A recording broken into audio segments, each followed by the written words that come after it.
Hi, everyone. Welcome and thanks for joining us today.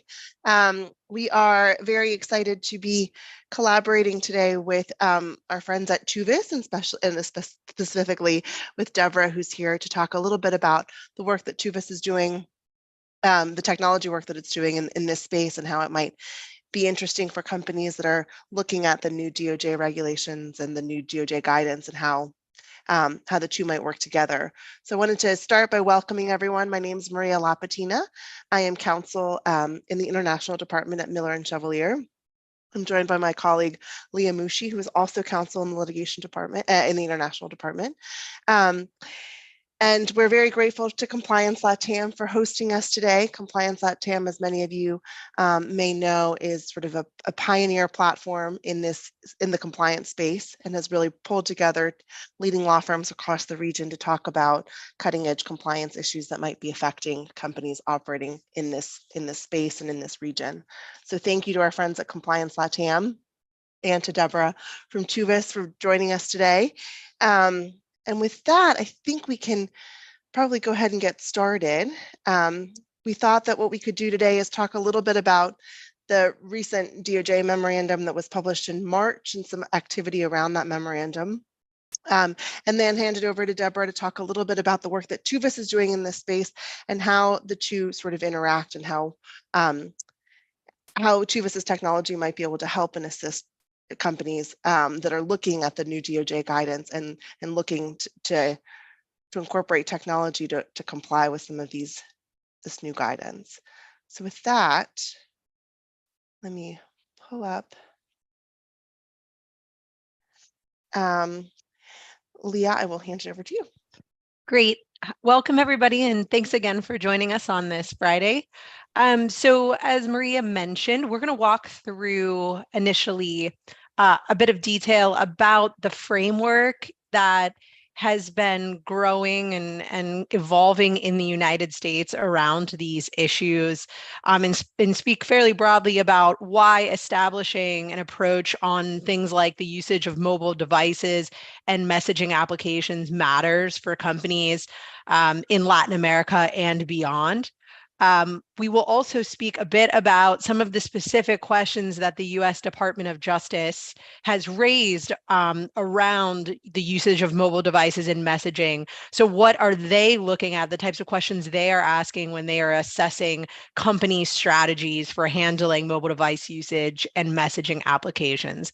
We will also briefly touch on certain local law implications that frequently pop up in the context of trying to just design a strategy to address issues around mobile device usage and messaging applications.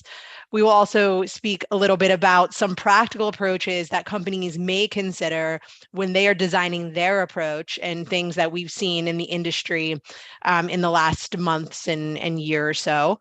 And finally, we will pass it over to Deborah, who will speak a bit about Tuvis, the company Tuvis, and the types of offerings that they provide to companies in this space. Awesome. So as some of you may know, in the recent years, we've been hearing more and more about off-channel communications and ephemeral messaging. U.S. regulators in particular have been placing a greater emphasis on how companies and other institutions are preserving and monitoring and capturing these communications. We saw some enforcement action, which started almost 2 or 3 years ago with JP Morgan. The SEC and JP Morgan reached a settlement agreement because JP Morgan had failed to capture and preserve these off-channel communications. So WhatsApp messages that were being sent off the JP Morgan servers and weren't being captured. JP Morgan was the first of what ended up being many financial institutions that have sort of fallen into this settlement space with the SEC. Last September, the SEC and the CFTC, both authorities, settled a number of cases with, I think it was 16 Wall Street banks, primarily broker-dealers, that again had failed to preserve off-channel communications. And just this week, we saw another 11 firms reach settlement agreements with the SEC for the same reason. And we expect that this trend will continue. The institutions that have been settling with the SEC and the CFTC generally are financial institutions that have federal record-keeping requirements in the United States, meaning that they are required by law to maintain these business communications. And by failing to capture WhatsApp messages and other messages on other platforms, they had fallen short of those legal requirements. So we've been seeing that sort of on the SEC side in the United States. But now we're also seeing that the DOJ has been increasingly focused on this kind of data and these communications. And most recently, after a series of speeches and other language that the DOJ has put out around ephemeral messaging and off-channel communications, in March of this year, the DOJ published an updated memorandum that really focuses on corporate compliance programs and what effective the components of an effective corporate compliance program. Included in that March memorandum is discussion on ephemeral messaging and steps and questions the company should be taking or asking themselves in setting up a compliance program that considers and incorporates those off-channel communications and how they might be captured within the company's compliance program. The DOJ memorandum from March is pretty remarkable. It's pretty important. And what it shows, following the SEC investigations and the SEC enforcement actions, it shows that these obligations, these expectations that companies maintain this data and preserve this data goes beyond those financial institutions, goes beyond the financial services industry that has those record-keeping requirements. Now the DOJ is saying we really expect to see that in corporate compliance programs across a number of different industries. We do want to highlight that the DOJ memorandum is not law. It's not a legal requirement. It is considered guidance. It's considered a discussion of what the DOJ thinks is important, but it has become a standard. It has become an international standard that many in this space look to when developing, enhancing, and improving their compliance programs. And so it's sort of the first document to turn to when setting up a program and thinking about how to improve a compliance program. The DOJ memorandum sort of outlines those key points and key considerations that companies often look to. But as you can tell from this short history in the past few years, there is just increasing emphasis on these communications, and companies, when you think about how business is being transacted in the usual business sense, we're using technology more and more, and now companies need to think about how they're going to handle that technology. And the actions and the enforcement actions in the past few years and the DOJ memorandum really sort of shed light on the importance of making sure those two intersect, that the way we do business is reflected and captured in a company's compliance program.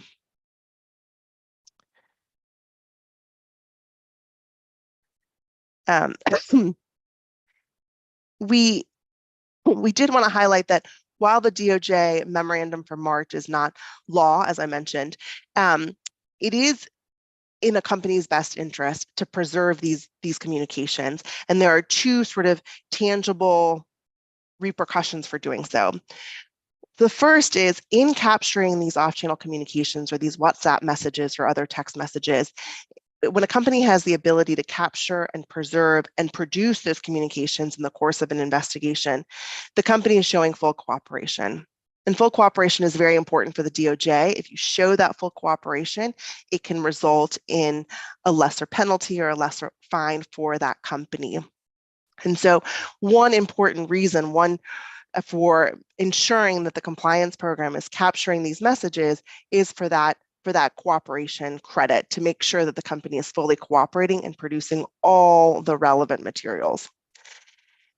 Now, a second reason why it's important to make sure that companies are focused on these types of communications and this type of data is for the compliance component.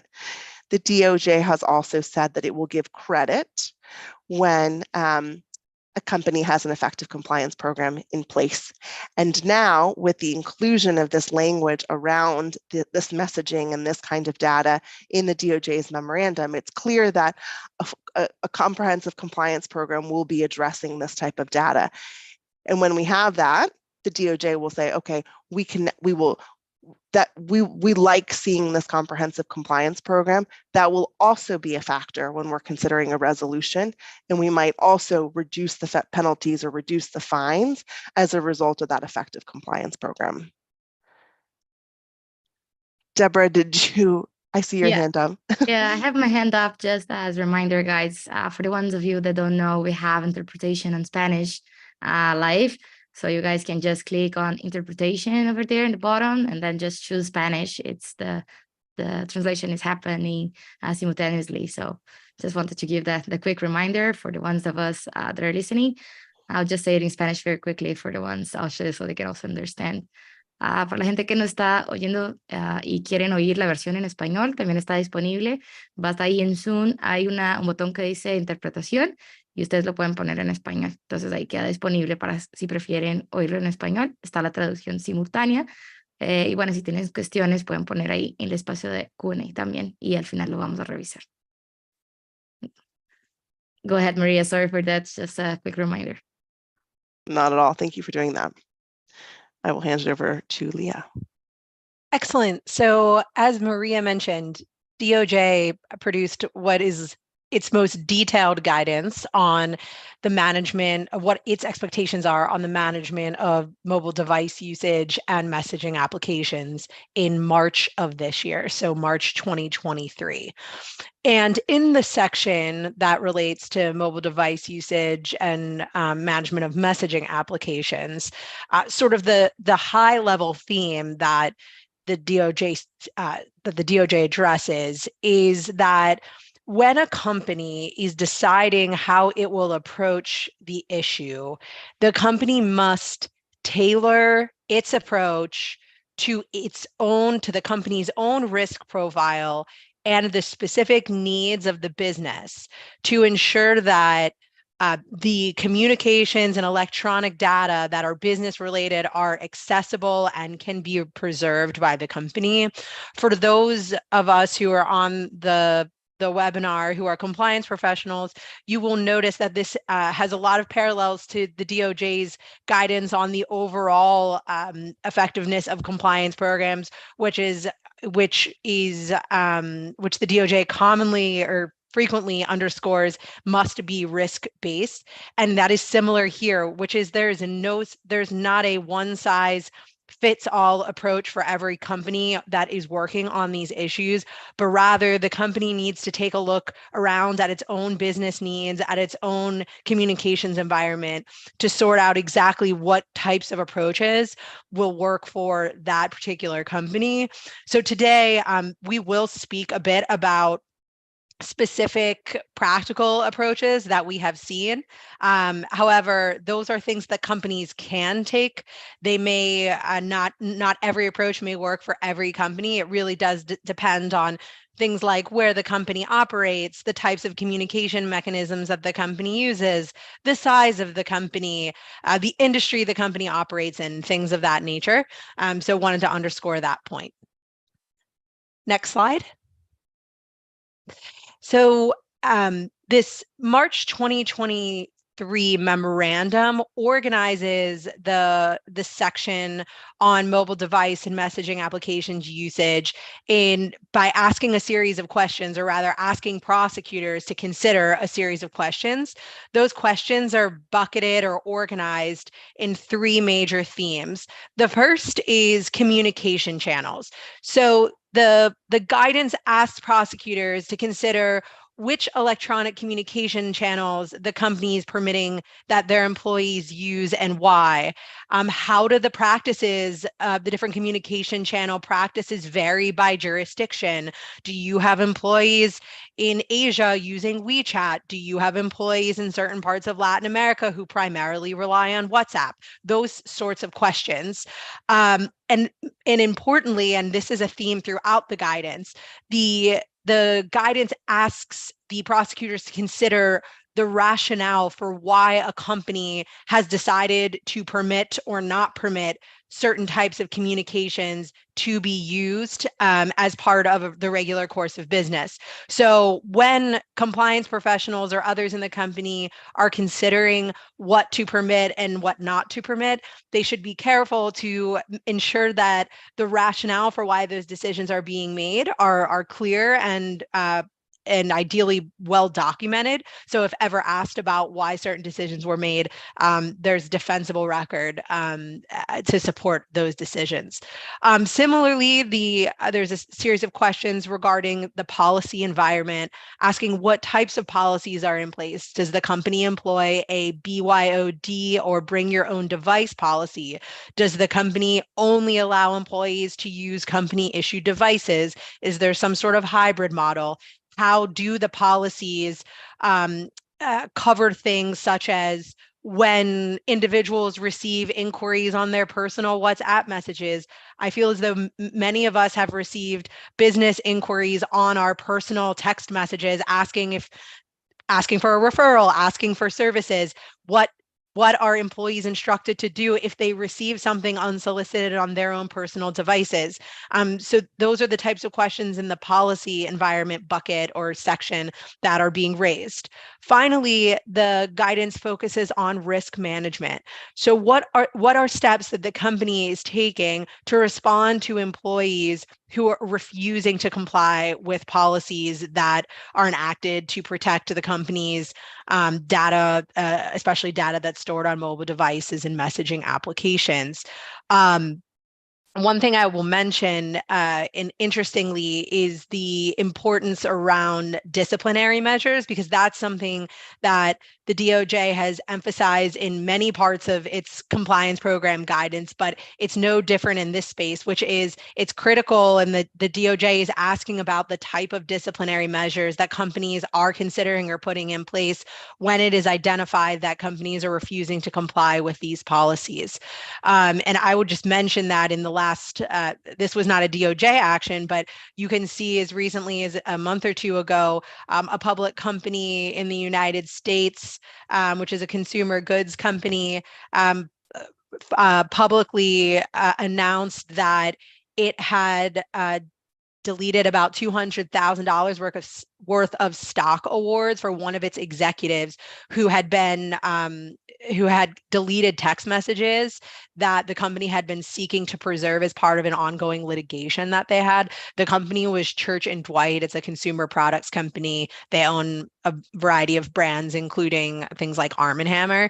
But this was really interesting that the company made the choice to announce it sort of in the middle of the year, and really to shine a light on the fact that it takes these types of policies seriously, and then it will hold its employees accountable for their for the refusal to comply with these types of policies. So although, again, that was not a DOJ action, that was a company taking an internal action, it highlights that companies, not just in the United States, but beyond, are taking these issues seriously.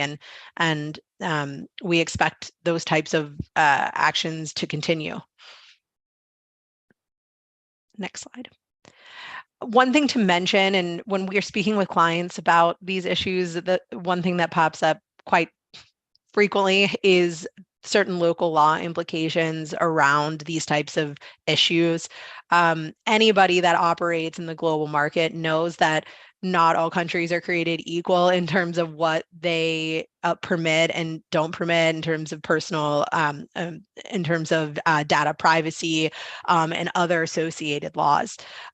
It's important to note that DOJ, according to its guidance and public statements, seems to acknowledge that there are local law considerations when companies are deploying these types of strategies and associated challenges.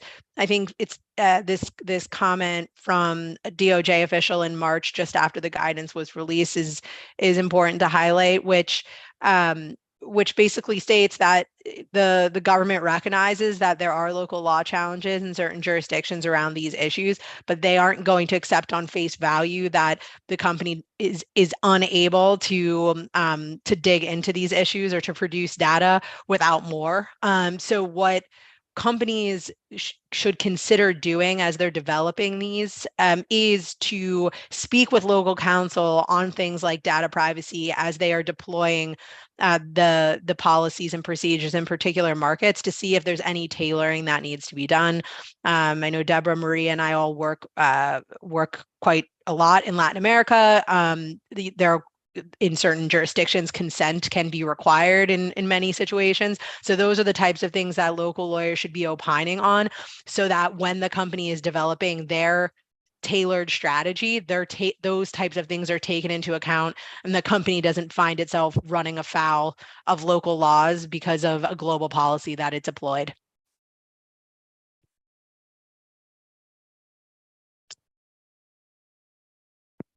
So with that sort of framework in mind, and sort of what U.S. authorities have been saying about these issues, we thought we would start to pivot and talk about some practical steps that companies can start to take or think about taking to make sure that their compliance programs are developed in a way that's consistent with sort of international standards and with this U.S. guidance. So as we would talk about in a lot of aspects of a compliance program, the first step often is to conduct that risk assessment and figure out what's actually happening. And that would be the step that we would propose here as well, to conduct an assessment of the company's use of these types of communications, figure out which employees or which departments or divisions within a company are using off-channel communications, which platforms are they using, why has that become sort of the go-to method of communication, and sort of take stock of how these communications have sort of worked their way into the business life. That first step is critically important, because everything that happens sort of is born from that assessment. Once we identify exactly what's happening, then all of the policies and procedures and next steps can sort of be tailored to the reality of the business practice. But we can't overemphasize enough the importance of sort of understanding exactly what employees are doing within a company, especially when it comes to these communications, which platforms they're using and the like. That first step is often critically important. At the same time, and just as Leah was mentioning, it is important to consider the local law implications and to consult with local counsel to understand what would be required under local law. Oftentimes, as Leah was mentioning, we want to collect this data. Some of it might start to touch on personal data. Different countries have different laws, different requirements. We want to make sure that what we're establishing within a compliance program, the requirements that we're implementing, are consistent with that local law. So it's important early in the process to consider those local law implications and to consult professionals accordingly to make sure that the program is developed in a way that makes sense, both by local law standards and by US or more international standards. And then at this point, with that sort of background in mind, this is where we would sort of pivot to those policies and procedures to really look at the policies and procedures and see what are we permitting our employees to do? What platforms are we permitting them to use for business? How are we capturing the data on those platforms? Do these policies make sense and allow us to capture the data that we're hoping to capture? And so a lot of times those policies need to be, now in light of sort of this new memorandum and the activity in this space, it's important to kind of go back to those policies, take a hard look at them, and sort of see where things need to be updated. One very important sort of piece of this is to make sure that employees really understand which platforms and applications they can be using for business communications and which they should stay away from. And those platforms are the ones that can be monitored by the company or captured by the company. But that very clear guidance early in the process is really important. So both in policies and in other internal communications within a company, it's important to really clearly delineate what's appropriate, what's acceptable use, and what is not. And then we also wanted to mention here, just in light of sort of the context in which this is all arising from, is to also look at those investigations, litigations, regulatory inquiries, and making sure that whatever the guidance is within the company, the protocol within the company that addresses sort of that space, the regulatory inquiries and the litigations, that also addresses really clearly what employees can be doing and what they can't be doing. For the exact reason that Leah just mentioned, we have this recent example of an executive whose compensation was clawed back because he was deleting messages in the context of a litigation. That wasn't the SEC or the DOJ, but again, there was a requirement to preserve, and that requirement was not met.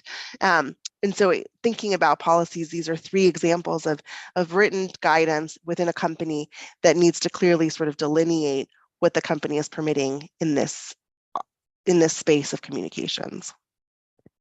And Maria, if I could add one thing on the guidelines for permissible use, in addition to clearly delineating which applications are permitted or what types of communications are permitted, it's also important to highlight what settings within certain applications are permitted as well. Many of you are aware things like WhatsApp allow for disappearing messaging settings. So to the degree the company is making the call or the determination not to allow such disappearing messaging settings in particular applications, that should be something that that's also addressed in the permissible use section.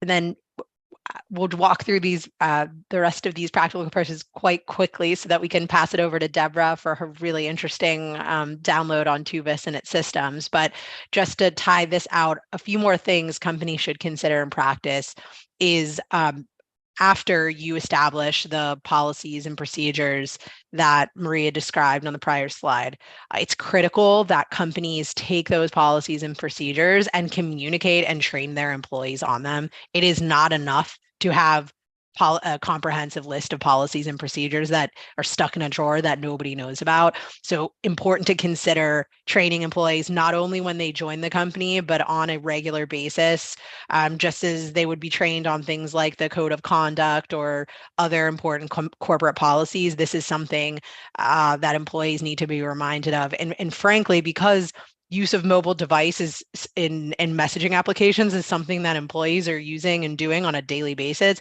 it's all the more critical that they're frequently reminded of the importance of abiding by the policies. Another thing that we've seen companies start to do is to establish a repository or some sort of common inbox to receive off-channel communications. I mentioned earlier that it's often the case on the day-to-day business that folks will receive inquiries or communications on their personal devices that may not be permissible under a company's policy. So if I own a company and Maria is my employee and and my policy says no use of WeChat, and she receives a customer inquiry on WeChat, it's helpful for companies to have a place where Maria can forward that communication from WeChat or whatever other application so that it does become part of the company's records. Maria can't necessarily control who's emailing her or who's messaging her on applications, but she can control what happens to that message after she receives it. And so what a lot of companies are doing is establishing these types of repositories to allow for these types of transfers. We talked a lot about the disciplinary regime to address noncompliance, but I would just underscore making sure that the disciplinary actions are proportionate and equally implemented across the company. So not allowing for desperate treatment for lower level employees versus senior executives. Another important thing is once the program is set out, the policies are in place, the training and communication plans are rolled out, it's important to establish a way to monitor that people are actually following what the rules of the company are. This is something that could very well be incorporated into internal audit or compliance monitorings, annual plans or strategies. This could include spot checks of company issued devices to ensure that the policies are being followed. This could also include for own devices, that are BYOD devices, for regular certifications to be signed by company employees. There's a lot of different ways to go about monitoring and auditing, and I think Deborah has some ideas on monitoring as well. So I let her speak to that a bit more. And then finally, there are a lot of different solutions in the tech space out there to assist companies trying to manage these issues. For some companies that are perhaps smaller or maybe don't have as far of a geographical reach, they may be able to handle some of these issues without deploying sophisticated tech systems. But many of you, I know, are part of large multinational companies with employees all over the globe. So technology can be a really key piece. And I will let Deborah, the expert, speak a bit more about her company, Tuvis, and how they have entered this space and started to assist companies on a variety of issues, including some of the ones Marie and I talked about today. So with that, Deborah, pass it on to you. That's great. So first of all, girls, thanks. I think it was super enriching to learn more about what's being done and like how to know how to implement, because sometimes we have so many things to do and we don't even know where to start. So I think those guidelines were very practical, and really for the companies who haven't started, like they know at least where to start and how to make sure that things are maintained in practice. So first of all, thanking everyone that is here today with us again. And now starting to talk about Tuvis, and then giving you some data, especially focused on Latin America WhatsApp usage. So first of all, introduce myself. I'm Deborah, I'm president here of Tuvis. Tuvis is an Israeli company focused on making sure that the companies are compliant by the usage of instant messaging channels. So basically, I'll just give you guys some context on WhatsApp. Latin America is basically where we focus on, because we're using WhatsApp almost every day. It's the most premium application that Latins have in their phones. Like differently than your bank app, you're not all the time opening it, but WhatsApp, you're opening it like many, many times during the day. Every time you get a message, you open it. So you're very exposed to the app during the day. And I think with the pandemic, what we're realizing here in Latin America is that we got even more used to WhatsApp than we used to be before pandemic, because we're just not in the offices and we just got used to it. So most of the business conversation have left email and have gone to WhatsApp, and which becomes a really big challenge for companies that are not monitoring it or having knowledge of what's going on. So if that, I'm bringing you guys here like the current scenario on WhatsApp. Basically, WhatsApp business had over like 143 million downloads. What we're talking about WhatsApp business, this has grown like significantly over the past year. Just like in the line of what we were talking about, the pandemic and the changes that we have over the past 2 years, we've seen that WhatsApp it was the most used social network in Latin America, with 90% of the users using the platform. So we use it every day for personal matters and also for business, and sometimes all of it together mixed up.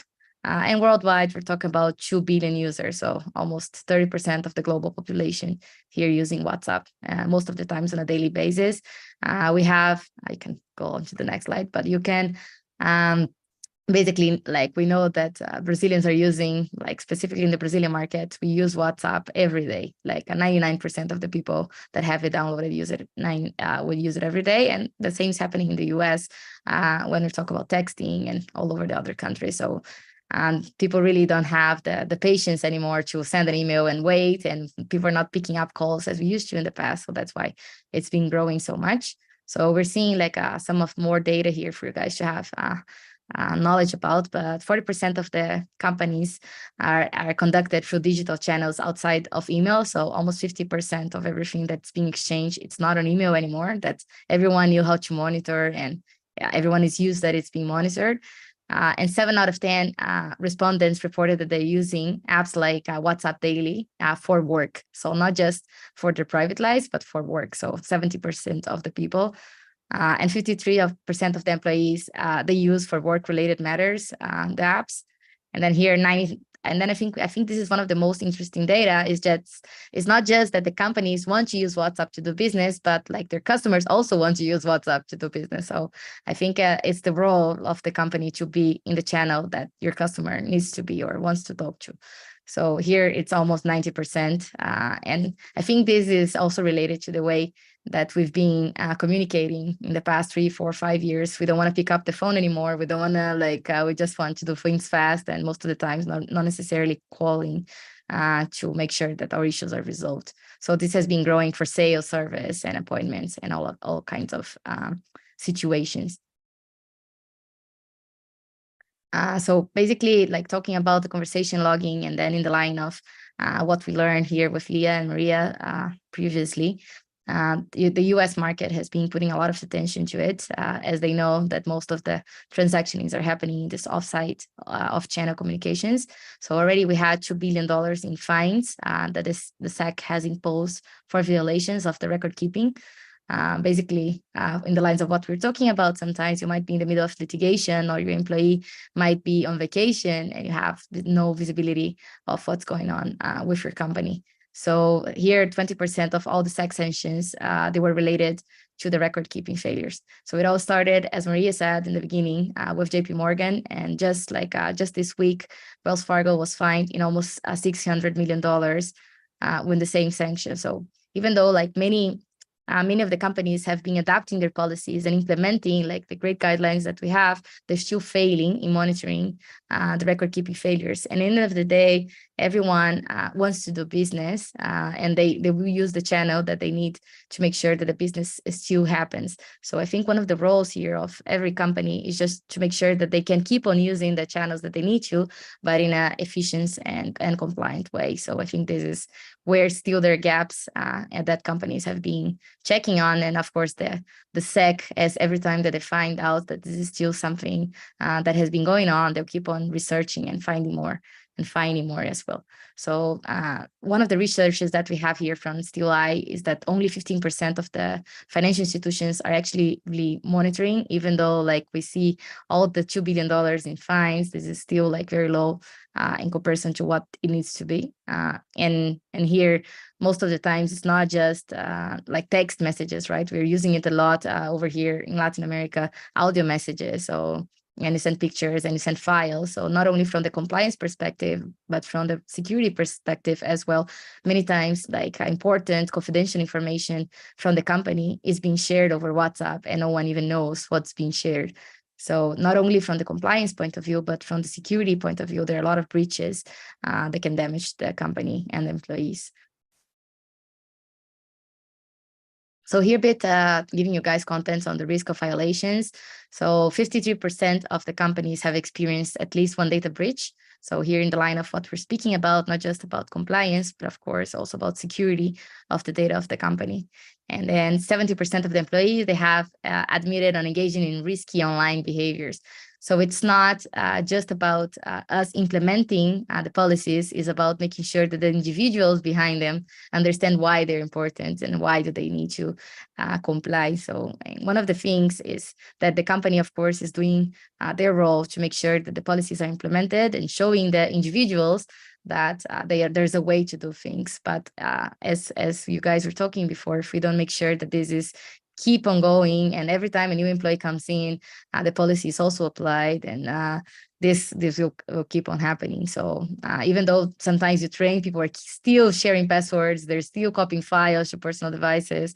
So of course, the technology has a big impact on making sure that we can help the individuals remember that those things are putting in danger companies' information. And then here, talking about how many companies are implementing like corporate phones or bring your own device policies. 60% of the workers, they say they use their personal phones for both work and also personal matters. So everything sometimes gets mixed up. And I think it's the role of the companies to teach them how to split this information and make sure when you lose a phone, it has corporate information, this will not be lost. So here about what we're talking about, the $2 billion in fines, and here are one of the some of the companies that were fined over the past year. As you guys can see, like we can have like from Goldman Sachs, Credit Suisse, HSBC, and this won't stop. So most of the companies are understanding that this became like an important issue, and they need to make sure that they are implementing the correct policies in order to prevent more fines to be happening and for their companies to be safe. So this is a little bit about should you really rely on in-app security? So what we're talking about many times is not that the individual is necessarily doing it on purpose, but it's the role of the company to provide technologies that can help them. So most of the times when you talk about MDM, when we're talking about managed devices, when the corporate phones, we're making sure that they cannot share files, for example, or they cannot share confidential information, or that they have, depending only the employees who actually need to use it for business can have access to specific apps, because many times like the company just gives access to everyone and the person didn't even need to have access, but like if they have access, they'll use it anyway. So I think this is there is a big focus that companies give into that. And I think it's a bit about culture change, like that I really wanted to talk about. So whenever talking about risk teams or compliance team or security teams, like imposing changes or teaching people how to do it, it's also about like culturally people understanding that compliance is an area that is here to help them make sure that the business can survive over the years. It is not necessarily against business, but how to make sure that they're both walking together, and then we can keep on making sure the business happen, but in a way that they are compliant, like both protecting the employee, the company, and the customer. So I think it's a bit about like this culture change perception that it's so important to happen in the companies. And then, of course, that doesn't mean, as we said before, that you can just stop saying, okay, we won't use WhatsApp anymore, or we won't use iMessage anymore, because we know that at the end of the day, people will keep on using it. So whenever we speak to customers and to business, we say that there are two types of companies. There's the type of companies that understand that they have WhatsApp being used or instant messaging being used. They accept it and they want to deal with it. And they figured out like what are the measures should be taken upon, because they understand that people will still be using it. And there are companies that know about it, but they just will do nothing about it or just pretend it's not there. So there are two types of companies, and we always say it, especially when we're talking about like multinational companies, that when you go, let's say for Europe, that they are not used to using instant messaging as we are over here in Latin America for business purposes. And you explain that the LATAM subsidiaries like use WhatsApp every day. They're like, why? Like, why are they using WhatsApp? Like, let's just not let them use WhatsApp. So you have the local teams here with a different perspective saying that without WhatsApp, they cannot do business. So I think over the past years, I've seen like companies changing a lot their approach to understand that different businesses, they require different tools depending on the country and on the culture. So I think most of the companies, like big companies, small companies, are understanding that they need to be the first type of companies that actually understand that they have a problem and do something about it, and not just like pretend it's not there until a regulator comes and they're enforced to do a change.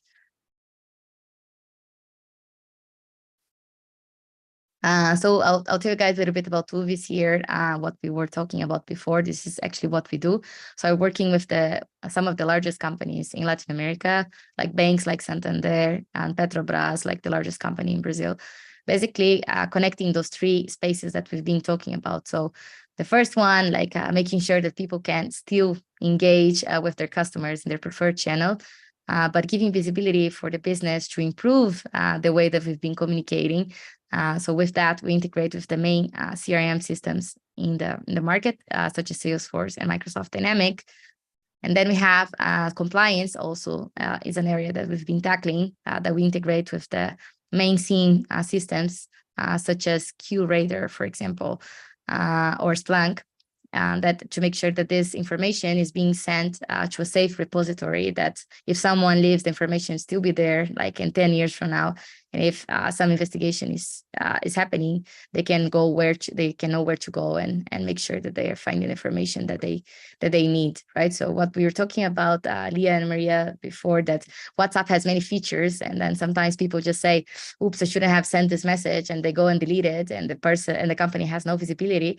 Like with us, they have visibility even if they edited the message, they can see like the message that was sent before and the message that was sent later. So even though they may choose to use like modules like erasing the message after a day, after the message is being captured, is secured, and then the company, if they won't have the risk as that executive that just chose to delete the messages because it was on his powers to choose to do it, that you can mitigate the risk. And of course, what we were talking about, security, the role of the security and the cyber areas of the companies, to make sure that the employees are using it integrated with their main security platforms, such as EDR systems, for example, which are like endpoints, like the firewall that we have or the antivirus that we have in our computers, but make sure that we are using what the company actually is doing to protect us in the browser or in the emails, we can also do it over WhatsApp. So this is also the security area that we've been working on. So today we have the three like holding hands together to make sure that the business happy, compliance is happy, and the security teams also are confident with the solution being implemented, and that people can keep on relying on their WhatsApp to keep on talking. So here's a bit about what we're talking about record keeping in the past. So all the messages being sent by WhatsApp, you can see over here, this is our desktop platform integrated with the security systems, and now here with the SIEM systems as well. So you can see, even if you're on your phone, in your desktop, everything is being integrated. Here is an example of Splunk that you can see who sent the message, what was the content, if a file was sent, or if it was shared, like something that shouldn't have been sent. You can also have triggers to understand, like when a word is said that shouldn't be said, like let's say corruption, for example, like very basic, but let's say the word corruption is said in a conversation, then you can have an alert, like letting everyone know that like this user should be monitored, or if there's a specific user that is being monitored, like you can put alerts and understand if something different comes up, like if he disconnects or if he has some kind of issues that the company needs to reinforce to have the control upon. So this is giving visibility of everything that is going on in the company in this 50% of the communications that they do outside of emails. And this is what we're talking about, not only being from a compliance point of view, but also from a security of the company point of view. If we're not losing important information from your customers, from your employees, like with the GDPR requirements that we have that we need to comply with. And here in Latin America, how the changes have been happening with the LGPD, and companies have been adjusting to it, that it's our local GDPR over here.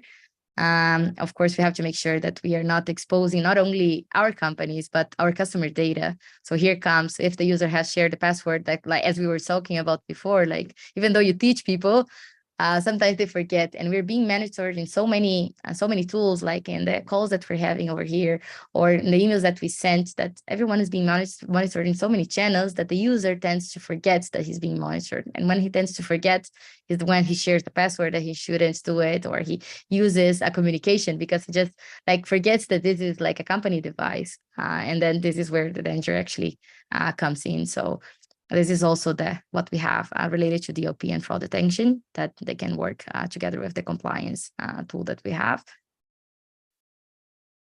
And then here, finishing it up, but then opening the space for questions that you guys can have for Maria, for Lian, and myself.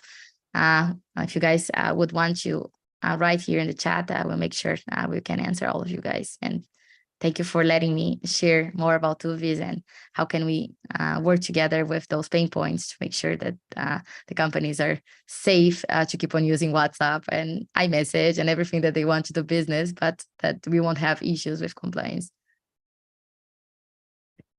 And Deborah, while we wait for anyone to raise questions in the chat, could you speak a little bit about how Tuvis deals with connecting to individuals' personal WhatsApp numbers versus if I'm trying to use your service, do I have to create a new WhatsApp account or a business for WhatsApp account, or are you able to directly connect in as Tuvis to my personal WhatsApp account? Yeah, so basically, if you're using like, there are like two types of companies, right? Like the companies that are using like the corporate phones, just corporate phones, it's much easier because they already usually have like a corporate line.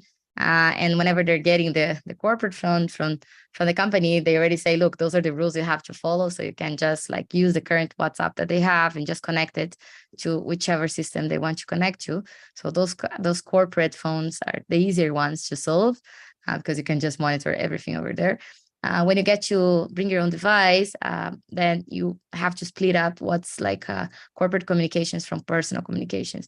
So our recommendation here, of course, will depend on which legal department thinks it's best. But usually what we're seeing that most companies do in the cases of bring your own device is having two phone lines. So you have one WhatsApp that it's the corporate one that you're using to speak to your customers, and this one will be monitored. And in the same phone, you can have like the standard WhatsApp that is not the WhatsApp business, that you can talk to your family, friends, and you can send pictures of the barbecue of Sunday. But then you use the line of corporate phone just to talk to your customers, and you make sure that you split both, so you know that your corporate line is being monitored. So this is what we're seeing, and it's not necessarily that they need to go and grab a new phone, because we know what we say, like cost-wise, and they're used to use their own phones. This is what we usually we see companies doing. Even though they use their own device, they split up the communication between two numbers. So if they're using their personal phones to interact with customers, basically the recommendation here is, even in the same phone, get a new WhatsApp number, a new line. Of course, we can assist with that, but you can have a separate line, and then this one will be monitored. I see that we have a few questions here in Spanish. I'll ask here. So just to make sure that also the English team is seeing. So whenever you're talking about, I'll read here the question. So it says, basically in the enterprise world that is more digital and more mobile, how can we make sure the security of the information that is confidential and the privacy in the data whenever you're using this type of messaging apps, that the messages just disappear in internal and external communications? So this is the question. Basically, I don't know if you girls want to compliment me here, feel free. But whenever we're talking about like the privacy, basically with 2Vs, what we do is that we don't have access to your data. So we have no idea like who is the customer or what are the messages sent. We just take it to the SIEM platform, or to which platform you want to keep the data on. So the company can has access to it. So in this way, that the information is still from the company, and that there's no risk of anyone, not even us or anyone else, getting to know what's being talked by the company. It's confidential information. And when we talk about security, many of the companies are implementing policies with security, such as every time that you are sending, I know you guys must be used and seeing it a lot, but many times when you're going to add a file from your phone in your email, that the file gets blocked. Or when you're going to do it, like trying to share any type of like internal file or information, or sending emails with like a specific word that you cannot say, most of the companies have alerts that say, oops, you cannot share this file, or oops, you cannot send this message.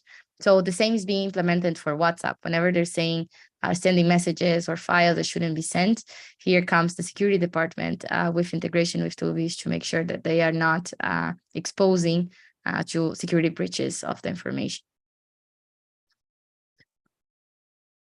And I would just add on, sorry, Maria, do you want to say, do you want to add? Go ahead. And yeah, I was just gonna add to, obviously this is a very evolving space, and it's something that, you know, the US regulators have identified. Yeah. Indeed, earlier in 2022,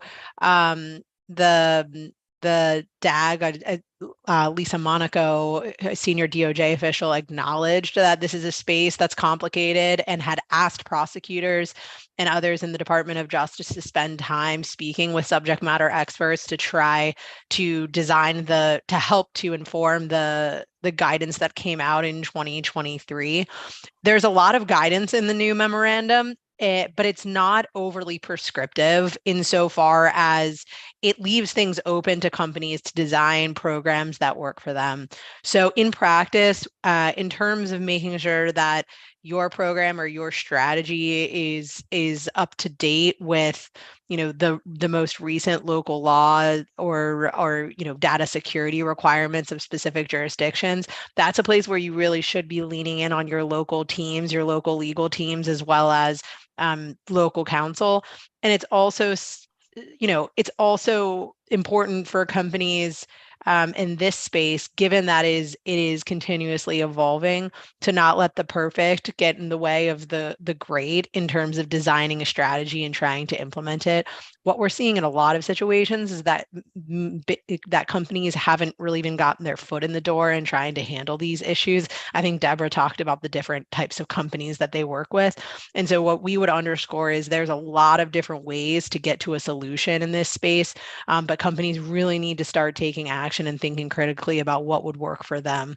And that includes monitoring local law changes and local law requirements in order to ensure that they're complying with the requirements in the countries where they operate. Yeah, and the only thing I would add is just in the same way that we've advised or proposed that companies sort of take a look at their policies now in light of this new memo and in light of sort of this activity and revise those policies as appropriate. As we see more changes in this space, that same guidance would apply. So, if we're seeing new regulations in the local law landscape, or if we're getting more guidance or from other compliance programs that we start to see how this would work in practice, updating and revising policies sort of is an ongoing process to make sure that it reflects the reality of sort of the legal landscape, the reality of DOJ expectations, and also the reality of the company.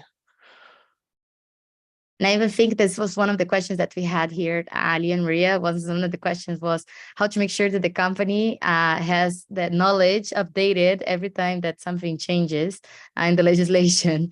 So how can companies keep up with that? So I think you guys answered that question that came up in the perfect timing. And then one more question here is how companies, even though they get a lot of agility in the communication and collaboration with the teams, they can make sure that they're balancing the benefits of this fast communication with the need of record keeping, for auditing purposes and compliance purposes. And I would argue that's where TUVIS comes in, right? Because that gives companies that flexibility to allow employees to use those channels of communication that they need to use to be in contact with their customers and their clients, but also have sort of the other, that technology allows other considerations to be in play so that we can preserve that data. We can make sure that it's IT security is in place, all of the different things that Deborah was explaining and describing as to why the TUVIS technology sort of could help in respond to this exact scenario. Excellent. I see one more question here. So one of the questions is related to the bring your own device. So they ask, is it legal to monitor the personal phone number if a user uses the same number to talk about personal matters and business matters? So basically, today with that, we have some options. So we have the option, of course, to sync all the information, like 100% of the information from a corporate phone. Whenever we're talking about personal phones that they're using both, we do offer the possibility to let the user choose what are the messages that they want to send to a SIM system. So here the recommendation, of course, it is even though they're using the private phones, to have two separate lines, so we can monitor everything in the corporate line and their personal line. They won't be mixing. Of course, we cannot sync it's not legal to sync all the personal information. And I don't think companies really want to know what we're discussing with our families over in our personal WhatsApps. So the recommendation here from what we're seeing is, even though you can keep the same phone number, but split up the line so you're not mixing it up.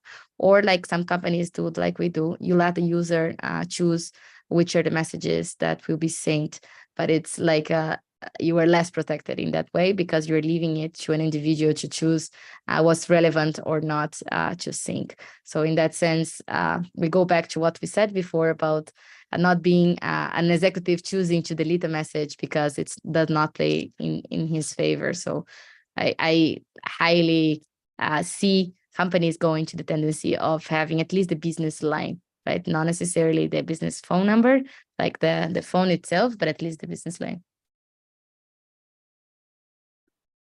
And I would just add that what is actually legal depends on the jurisdiction. And again, as we mentioned before, in some jurisdictions, if an employee consents to certain actions being taken, it could be legal. Of course, there are major data privacy regimes around the world that do limit the transfer and use of certain types of data. So there are a lot of different challenges and considerations, which is why it is important to make sure that whether relying on internal resources or external counsel in those jurisdictions, to make sure you get good advice on the lines of where you and what you need to do by jurisdiction. Excellent. But we have no more questions over here. So I'd like to thank everyone that was with us here today. And Lee and Maria, it was a great pleasure to be with you girls sharing here this space. The pleasure was ours. Thank you all for attending, and we hope to be in touch.